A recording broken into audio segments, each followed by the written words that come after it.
Most people will tell you pizza was invented in 1889 to honor an Italian queen. But the real story is much older, and honestly, a lot stranger. The first time the word pizza ever appears in a written record, it isn't a recipe. It's a 1,000-year-old tax receipt from 997 AD, where a tenant was forced to pay a bishop 12 pizzas and a pork shoulder just to keep his lease. So before we ever get to a royal kitchen, we need to go back much further to the flatbreads, the soldiers, and the street vendors who actually built what we eat today. This is where the decoding begins, not with a recipe, but with a complete breakdown of how this dish was actually engineered over centuries. We are moving past the standard "it started in Italy" narrative to map the real, structural history of the precursors that built the modern pie. If you want to understand how pizza actually got here, you have to start with soldiers, not chefs. In the 6th century BCE, Persian soldiers under Darius the Great weren't thinking about flavor. They needed something they could carry, cook fast, and eat on the move. So they baked flatbreads directly on their battle shields' hot metal acting as the oven, and topped them with whatever they had: cheese, dates, dried fruit.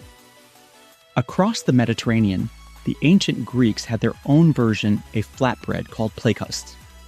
It wasn't a quick snack or an afterthought. Picture a Greek farmer milling his own grain by hand, pressing that dough flat thin enough to eat on its own, sturdy enough to carry everything else on top. It was the plate and the meal in one. The Romans went a step further.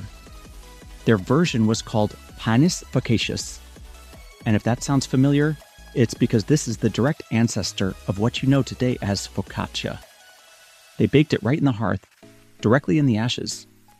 No pan, no tray, just fire, stone, and heat.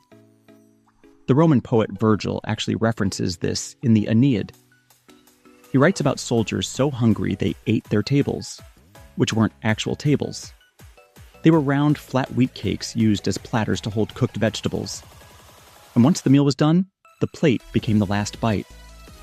That tells you everything about how a Roman thought about bread. It wasn't decoration. It was a tool built to hold, absorb, and finally, to be eaten. The most important shift in this whole story happened in 16th century Naples. At this time, Naples was a thriving, crowded waterfront city filled with the working poor, known as the Lazzaroni. These people lived in one-room homes and needed something inexpensive, fast, and eaten standing up on the street.